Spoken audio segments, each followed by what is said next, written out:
जय माता दी। Hello, I am doctor महिमा, एस्ट्रोलॉजर एंड वास्तु कंसल्टेंट।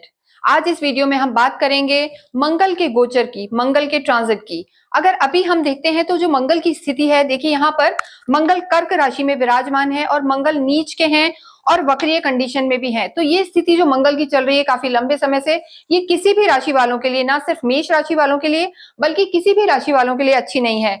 लेकिन 21 जनवरी को यानी 21 जनवरी को कमिंग वीक्स में इसी का ट्रांजिट होने वाला है। यानी मंगल जो कर्क राशि से निकलकर और मिथुन राशि में प्रवेश करेंगे, लेकिन जो इनकी स्थिति रहेगी वो नीच अवस्था से तो हट जाएंगे, लेकिन जो उनका प्रवेश होगा वो वक्रीय ही अवस्था में रहेंगे। यानी 21 जनवरी को जो मंगल सुबह 10:05 से लगभग इस अवस्था में आ जाएंगे जो हमने यहाँ दिखाई हुई है, मिथुन राशि में प्रवेश कर जाएंगे। स्थिति इनकी वक्रीय ही रहने वाली है और ये यहाँ पर यहीं पर वो 24 फरवरी तक रहेंगे। हालांकि 2 अप्रैल तक वो रहने वाले हैं, लेकिन जो वक्रीय अवस्था की मैं बात करूं तो मंगल यहां से निकलकर यहां भी वक्रीय स्थिति में ही रहने वाले हैं। सबसे पहले अगर हम देखते हैं कि मंगल क्या है, अगर हम मंगल को देखते हैं तो मंगल एक फायर एलिमेंट है, यानी अग्नि तत्व की राशि होती है। मंगल की कोई भी राशि होती है, मंगल खुद आप नाम से ही समझेंगे ऊर्जा वाले ग्रह होते हैं, ऊर्जा वाले प्लैनेट हैं। कई बार ऐसा देखा भी गया है कि जिन लोगों के मंगल डोमिनेटिंग होते हैं, मंगल स्ट्रांग होते हैं, उनके फेसेस काफी लाल रहते हैं, क्रोधी स्वभाव के होते हैं। इसे बुरा मानने की बात नहीं है, लेकिन उनको जोश बहुत जल्दी आ जाता है, काफी एग्रेशन में वो लोग रहते हैं और किसी भी चीज को, मंगल जिनका कारक होता है, वो बहुत जल्दी में सारी चीजें करना चाहते हैं।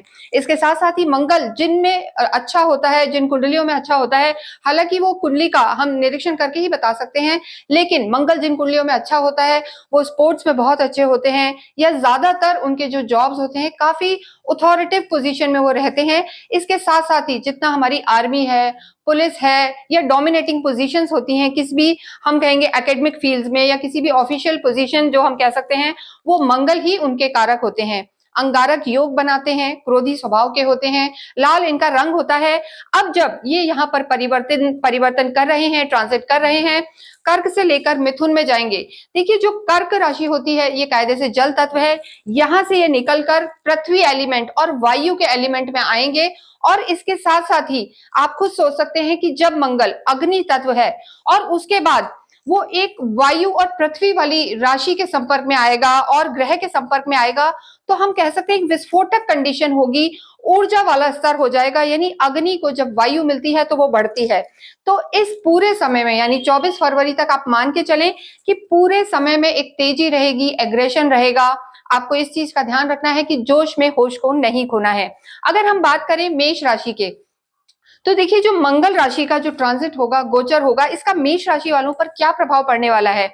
यह जो स्थिति बनी हुई है, अगर हम मेष राशि के स्थिति देखते हैं तो उनके जो स्वामी हैं, यानी अगर पूरी कुंडली को देखा जाए तो उनके जो स्वामी हैं यानी लग्नेश हैं, वो खुद भी मंगल ही होते हैं। तो डेफिनेटली एरीज के लिए, मेष राशि के लिए मंगल का ये जो ट्रांजिट है, गोचर है, राशि परिवर्तन है, ये काफी प्रभाव डालने वाला है। सबसे पहले आप यहाँ देखिए कि ये इनके लग्नेश हैं, यानी फर्स्ट हाउस के स्वामी हैं, असेंडेंट के स्वामी हैं, और साथ ही साथ यहाँ के जो इनका 8th हाउस होता है, यहाँ के भी स्वामी इनके मंगल ही हैं। तो मेष राशि वालों के लिए जो परिवर्तन है, मंगल इनके 3rd हाउस में आने वाले हैं। अगर मैं ओवरऑल बात करूं, आपकी सुविधा के लिए हमने इस पूरे वीडियो को 8 सेगमेंट्स में बांटा हुआ है कि मेष राशि वालों के लिए मंगल का ये जो राशि परिवर्तन रहेगा, ये इनकी हेल्थ पर कैसा असर डालेगा, इनकी कम्युनिकेशन पे कैसा असर डालेगा, इनकी जो हम कह सकते हैं लैंग्वेज, इनका लव लाइफ, इनके करियर पे कैसा असर डालेगा। तो सबसे पहले क्योंकि मंगल इनके लॉर्ड हैं 1st हाउस के और 8th हाउस के, जो आकर यहाँ पर प्लेस हुए हैं, विराजमान हुए हैं 3rd हाउस में। ये जो हाउस होता है 3rd हाउस, हमारी कम्युनिकेशन का होता है और पराक्रम का होता है, करेज का होता है। जो मंगल का एक खुद का घर है, कायदे से खुद इस जगह पे वो कंफर्ट फील करते हैं, लेकिन वो बुध की राशि में है। तो ऐसी अवस्था में मैं कहूंगी कि बहुत ज्यादा बुध में और मंगल में मित्रता नहीं होती। तो ऐसी स्थिति में थोड़ी सी अड़चनों का सामना भी मेष राशि वालों को कर सकता है। हो सकता है कहीं कहीं ये थोड़ा सा दिक्कत महसूस करें और कहीं एकदम कंफर्ट महसूस करें। अब सबसे पहले हम लेते हैं हेल्थ। अगर हम देखते हैं कि मंगल राशि वालों की हेल्थ कैसी रहने वाली है, देखिए जो 1st हाउस होता है, मैंने आपको पहले भी बताया, हमारा 1st हाउस इम्यूनिटी का होता है, हेल्थ का होता है। और मंगल शुरू में यहाँ पर नीच की अवस्था में है, 21 जनवरी के बाद मंगल यहाँ पर है, रादर 21 जनवरी से ही यहाँ पर है। तो जो इनकी हेल्थ है, वैसे ही काफी कॉन्फिडेंट फील करेंगे एरीज वाले, मंगल वाले। और जिसे हम कह सकते हैं मेष राशि वाले, लेकिन इनको थोड़ा सा मसल पेन हो सकता है, ये आप ध्यान रख सकते हैं। बॉडी एक हो सकता है, मसल पेन हो सकता है, और क्योंकि मंगल यहाँ पर आए तो इन्हें थोड़ी जल्दबाजी रह सकती है, एंग्जाइटी की प्रॉब्लम इनको रह सकती है, तो इस चीज का मंगल राशि वालों को ध्यान रखना है।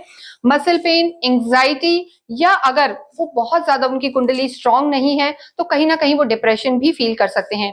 इसके साथ साथ अगर हम देखते हैं लव एंड रिलेशनशिप, देखिए ये जो हाउस होता है फिफ्थ हाउस, ये लव एंड रिलेशनशिप का होता है। इसके सूर्य स्वामी है तो ठीक है वो केंद्र में है, पर ओवरऑल अगर हम मंगल के हिसाब से देखें तो लव लाइफ में भी इन्हें अपनी वाणी का ध्यान रखना है, इन्हें कहीं भी गुस्सा नहीं होने वाले हैं 24 फरवरी की सुबह 7:30 बजे तक। तो ऐसे में देखिए जब भी कोई ग्रह वक्रीय कंडीशन में आता है, चाहे वो मंगल हो या कोई और भी हो, वो कहीं ना कहीं थोड़े से स्लो हो जाते हैं। स्ट्रांग तो हो जाते हैं, शक्तिशाली होते हैं, लेकिन उनके फलों में थोड़ी सी अड़चन आती है, उनके रिजल्ट्स में थोड़ा सा स्लो डाउन हो जाता है। तो यहाँ पर जो इनके सिबलिंग्स हैं, को यंगर सिबलिंग्स हैं, उनके साथ हो सकता है इनके रिश्तों में थोड़ी सी दिक्कत आ सकती है, भाई बहनों को थोड़ी सी तकलीफ हो सकती है, इस चीज का इनको ध्यान रखना है। नेक्स्ट हम बात करते हैं मैरिज की। देखिए ये जो हाउस होता है सेवेंथ हाउस, काल पुरुष की कंडली का जो 7वां घर माना जाता है हॉरोस्कोप का, वो वहां से हम किसी भी टाइप की अलायंस, पार्टनरशिप या मैरिज को देखते हैं। यहाँ के स्वामी इनके शुक्र हैं, देखिए शुक्र एक अच्छी कंडीशन में बने हुए हैं। शुक्र जैसी अवस्था में है वो चीजें ठीक है, लेकिन ओवरऑल मैं कहूं मंगल का जो ये ट्रांजिट होगा, ये कहीं ना कहीं इनकी मैरिड लाइफ में भी दिक्कत कर सकता है, क्योंकि मंगल इनके लग्नेश हैं, और कहीं ना कहीं लगन से 7वां घर जो होता है सामने होता है एकदम, और शुक्र भी जो होते हैं, मंगल और शुक्र की हम कहेंगे बहुत अच्छी एक युक्ति नहीं होती। तो मैरिड लाइफ को भी इस ट्रांजिट में इन्हें थोड़ा सा संभाल के चलना है, और थोड़ा सा जो हम कहते हैं डिस्प्यूट में नहीं फंसना है, आर्ग्यूमेंट में नहीं फंसना है, और छोटी मोटी चीजों को लेट गो करना है। इसके बाद हम बात करते हैं करियर की। देखिए करियर की जो हम स्थिति देखते हैं, करियर में इनके डेफिनेटली सूर्य विराजमान है, चीजें अच्छी हैं। और देखिए एक और चीज मैं आपको बताना चाहती हूँ, प्रत्येक ग्रह अपने से 7th हाउस को तो देखता ही देखता है, लेकिन मंगल एक ऐसा प्लेनेट है, मंगल, गुरु और शनि, जिनको 3-3 दृष्टियां मिली हुई हैं। यानी मंगल जहां पे भी विराजमान है अपने 7th हाउस को देखेंगे ही देखेंगे, और वो अपने एक चौथी दृष्टि से, देखिए मंगल यहाँ पे विराजमान है, और अपने चौथी दृष्टि से वो 6th हाउस को देखेंगे। यानी जो एरीज राशि वाले हैं, एक दृष्टि उनकी 6th हाउस पर होगी मंगल की, और एक दृष्टि यहाँ पर उनके देखिए 9th जो हाउस होता है, भाग्य का जो घर होता है, वहां पर होगी, और उनकी जो लास्ट 8वीं दृष्टि होगी वो उनके कर्म क्षेत्र पर होगी। तो कर्म के लिए अगर मैं बात कहूं तो मेष राशि वालों के लिए ये ट्रांजिट बहुत अच्छा है, काफी जोश में रहेंगे, और इनके सारे काम जो इतने लंबे समय से रुके हुए थे वो बनेंगे, क्योंकि मंगल के राशि परिवर्तन से पहले यहाँ पर जो स्थिति बनी हुई है मंगल की, वो कहीं ना कहीं मंगल नीच के हैं और इनके कर्म क्षेत्र में सीधा दृष्टि दे रहे हैं। तो ये जो परिवर्तन होगा वर्क को लेके, काम को लेके, मंगल राशि वालों के लिए काफी अच्छा रहने वाला है। बस इनको एक चीज का ध्यान रखना है, इन्हें ओवर कॉन्फिडेंट नहीं होना, एरोगेंस और एटीट्यूड ज्यादा नहीं रखना, क्योंकि कई बार ऐसा हो सकता है बहुत बॉसी स्वभाव के हो जाएं, वैसे भी आप होते हैं, एटीट्यूड में रहें, तो उससे जो आपके सबॉर्डिनेट्स हैं, कलीग्स हैं, वो थोड़ा सा बुरा मान सकते हैं। तो इस चीज को आपको ध्यान रखना है। इसके साथ साथ ही आपके भाग्य पर भी देखिए यहाँ पर दृष्टि है, और आपके कर्म क्षेत्र पर भी दृष्टि है। तो मंगल की अगर मैं बात कहूं तो एक यहाँ दृष्टि है, एक यहाँ है, और एक यहाँ दृष्टि पड़ेगी। तो मेष राशि वालों के लिए स्थितियां बहुत अच्छी बनी हुई हैं। और इसके साथ साथ ही जो इनकी चौथी दृष्टि है वो देखिए इनके शत्रु घर में पड़ रही है, यानी हारी, बीमारी, ऋण और एनिमीज। तो आप निश्चिंत रहें, अभी तक जो लोग आपको दबा रहे थे या किसी तरीके की लैग पुलिंग कर रहे थे, आपको इंफीरियर फील करा रहे थे, वो आपसे दबेंगे, शत्रु आपसे दबेंगे। तो ये आपके लिए एक स्ट्रॉन्ग पोजीशन है। तो शत्रु दबेंगे, कर्म अच्छा होगा, ये आप मान के चलें, लेकिन आपको डाउन टू अर्थ होके चलना है। इसके बाद हम बात करते हैं आपके करियर की। डेफिनेटली करियर के लिए मैंने आपको बताया कि थोड़ा सा कर्म क्षेत्र पर आपको ध्यान देना है, अगर आप शांत मन से रहते हैं, क्योंकि मंगल की दृष्टि यहाँ पर पड़ेगी, सूर्य ऑलरेडी है, तो काफी जोश रहेगा, आपको काफी हाई प्रोफाइल लोगों से आपका मिलना जुलना होगा। और साथ ही साथ एक और चीज आपके साथ होने वाली है कि एक्सपोजर आपको मिल सकता है, आप एक्सटेंशंस में जा सकते हैं कामों के, अगर आप बिजनेस में हैं, और अगर आप जॉब में हैं तो जो अवेटेड प्रमोशंस हैं वो भी आपके हो सकते हैं। तो कर्म क्षेत्र आपका अच्छा है। मैरिज के लिए बस आपको ध्यान रखना है, मैरिज में कहीं ना कहीं थोड़ी सी खटास रह सकती है, विवाद हो सकते हैं, तो आर्ग्यूमेंट से आपको बचना है और शांत उससे रहना है, क्योंकि आपके लग्नेश मंगल हैं। इसके बाद हम बात करते हैं फाइनेंस की। देखिए आपका धन भाव किसी का भी, चाहे मेष हो या कोई और भी राशि हो, धन भाव हम ये सेकंड हाउस देखते हैं जो आपके कुटुंब का भी है और आपके फाइनेंस का भी है। तो अगर मैं यहाँ की स्थिति देखूं तो आपकी चीजें ठीक हैं, पैसा आपका आएगा, लेकिन पैसा कहते हैं ना आता है और जाता है, घूमता रहेगा। जो हम सेविंग्स की बात करेंगे वो यहाँ पर होती हुई मुझे नजर नहीं आ रही है। तो थोड़ा समय आपको इंतजार करना है, क्योंकि मंगल वक्रीय कंडीशन में है। जब ये 24 फरवरी को मार्गी होंगे तो आपकी सेविंग्स है, पैसे का जो स्तर है या पैसे का जो जुड़ना है, हम कहेंगे बैंक बैलेंस है, वो सब बढ़ना स्टार्ट होगा। इसके बाद हम बात करते हैं स्टूडेंट्स की। देखिए, स्टूडेंट्स के लिए भी जो हाउस होता है, फिफ्थ हाउस होता है, और इसके जो प्लैनेट हैं वो आपके केंद्र में बैठे हुए हैं। यानी कहीं ना कहीं आपका त्रिकोण का और आपका जो कर्म भाव है उसके आपके स्वामी बने हैं, यहाँ पर आए हैं। तो केंद्र और त्रिकोण का संबंध बहुत अच्छा है। तो स्टूडेंट्स के लिए ये समय अच्छा है, कोई दिक्कत की बात नहीं है। आप अगर फोकस करते हैं अपनी स्टडीज पे तो काफी अच्छा रहेगा।